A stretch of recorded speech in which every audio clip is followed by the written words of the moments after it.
The King, the Princess, and the Tinker by Kindt, McKenzie, illustrated by William Lowe. Chapter 1. King John. There was once a lovely country with green hills and misty valleys, clear rushing rivers, and tall trees. On top of the highest hill stood the king's castle, and in the highest tower of the king's castle was the king's treasure room. There were no windows in the room. The walls all around were mirrors, but the roof was made of glass. When the sun shone through it, the treasures of the country looked to be set aflame. 10,000 precious stones flashed red and amber, green and blue. 20,000 diamonds sparkled with every color of the rainbow, and 30,000 plates and bowls and goblets of crystal twinkled and glimmered. Heaped and scattered among all of these, coins of gold and silver gleamed warm and bright. Every bit of the treasure of the kingdom was here, for all of it was reflected back and forth, and the mirrors forever multiplying the dazzling light. In the center of the mirrored room, with the treasures all around, stood the king's golden throne. Every day, King John donned a robe of night blue velvet embroidered with silver, and set the most elegant of his jeweled crowns upon his head, and sat on his throne, and looked at himself and his treasure. On sunny days, it was all so bright that King John had to squint. He squinted at the shining gems and the crystal and the heaps of gold and silver, and at the reflections of it in the mirrors. He loved the glowing riches, but even more than those, he loved the reflection of himself. "My treasures are splendid," said King John, squinting, "but I am magnificent." One day he squinted first at one and then at the other of his reflections. Then he said, "I am too magnificent for any ordinary man to look upon, but there is no man in the kingdom worthy of looking at me but myself." That very day, when he came down from the tower for his lunch, he announced, "There is a new law. From now on, all must approach me with heads bent and eyes turned to the floor beneath their feet. When they stand before me, they must close their eyes. When they leave, they dare not look upon me. They must back away with heads bowed. Whoever chances to look at me will be beheaded." The proclamation was sent throughout the country. Some folks shivered with fear. Others shook their head in dismay. But one man could not keep from laughing. The man who laughed was a tinker whose name was Jack. Jack lived not far from the castle, in a pleasant village, in a pleasant valley, where a pleasant river ran. Jack himself was a very pleasant fellow. "Why do you laugh?" his new wife asked him. "It seems to me a very fearsome law."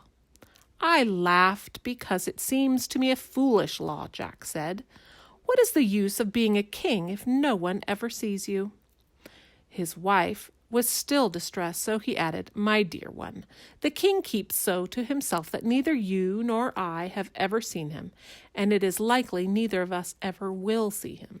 Besides that, I am always so busy looking into the pans that I am mending, that if the king happened by, I wouldn't have time to look at him. You wouldn't either, for you would be busy in the garden." Then he kissed his wife to comfort her and whispered, "If we hear that he is coming, we shall run into the house and hide under the bed." And then he kissed her again, and she giggled. No matter what anyone thought, when the king proclaimed a law, it was the law, and everyone obeyed it. Even the king's own barber obeyed it, and so had to lose his job. For if he could not look at what he was doing, how could the barber shave the king without cutting off his royal nose? So King John did not mind. "How noble my beard is," he would exclaim as he stroked its lengthening glory, and he gazed at his even greater magnificence with even more pleasure. As time passed, King John and his queen had 6 handsome sons and 1 winsome toddling daughter, the Princess Sweet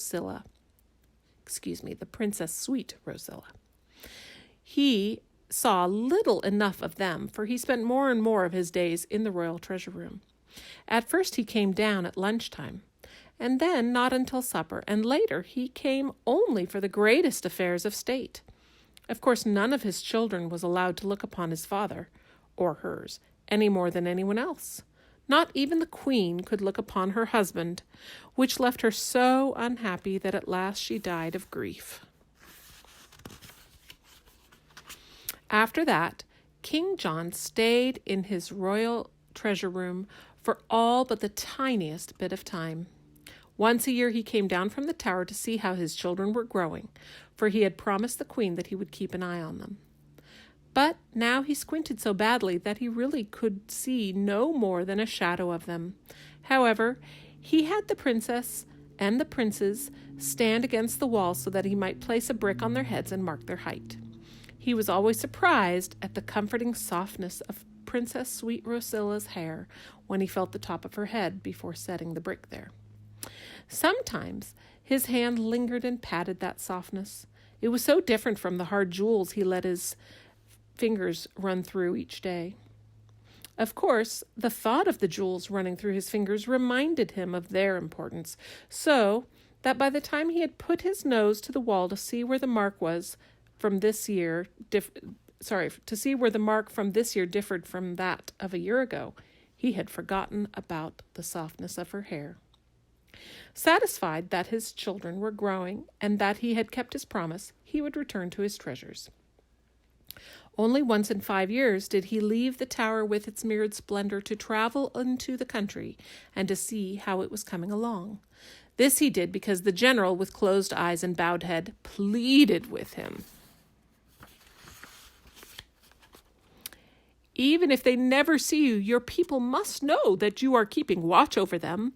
They love to know that such magnificence dwells in their country. I beg you to go for the sake of appearances. As magnificence and appearances meant much to King John, he went.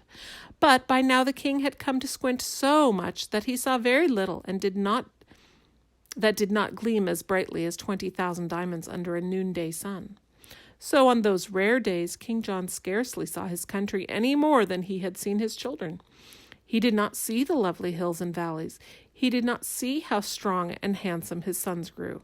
He did not see how adventurous and mischievous the wide-opened eyes of Princess Sweet Rosilla were.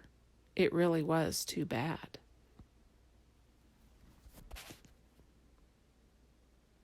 That's the end of chapter 1.